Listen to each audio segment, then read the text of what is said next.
келді. Сол үшін менде сізге сыйлық бар.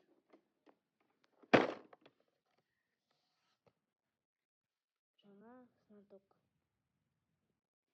Мен электронный конструкторды жақсы көремін. Сол үшін мен физиканы қызығамын. Бірақ мен ата-анам сол үшін маған жаңа электронный конструкторды алып берді. Знаток альтернативная энергия.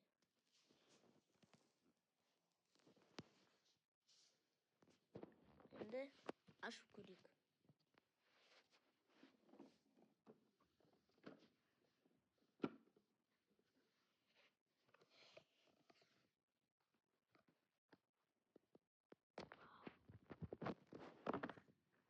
Бізде бірінші инструкция бар, екінші плата,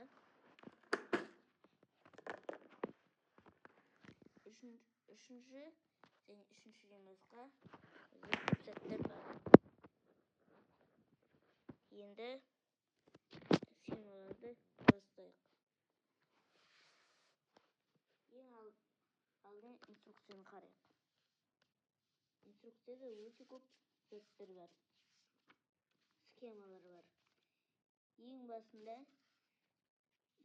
электрондық детальдарға салғанда оның үстімен баспау керек. Тек осы шеттерінен басу керек.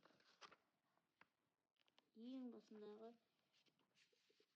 мен солнечный батарея бар, және генератор үшін деген бар, электродвигатель деген бар. Электродвигатель ол өзі айналмайды, оны өзің айналдырып тоқты шығаруға болады. Мынау мультиметр және басқа заттар бар. Енді бірінші схеманы қарап көрейік.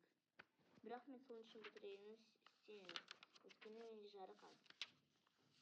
Сол үшін біз неден бастайық? Генератор.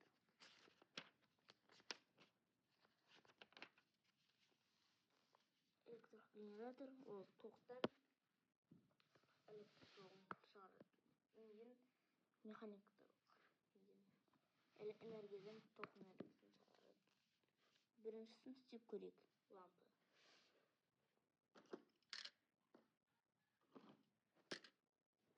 Бізге провод керек, бұл электрогенератор, лампа және қосатын мүшесін. Бастайық.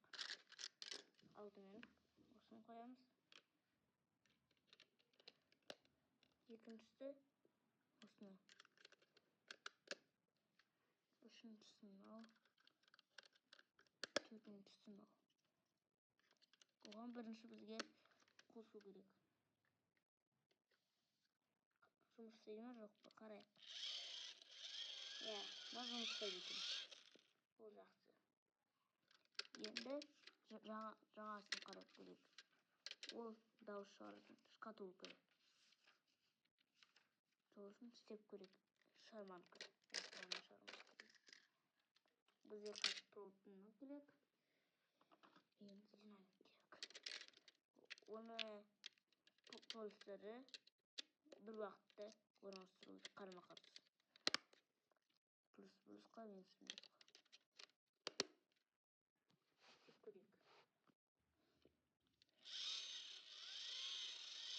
Есіп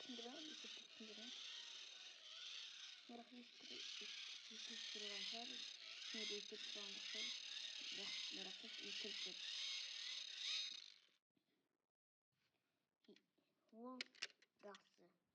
Енді электродвигательді істеп көрейік. Оған электрогенератор бізге керек емес болады. Сол үшін бізге электрогенератор керек.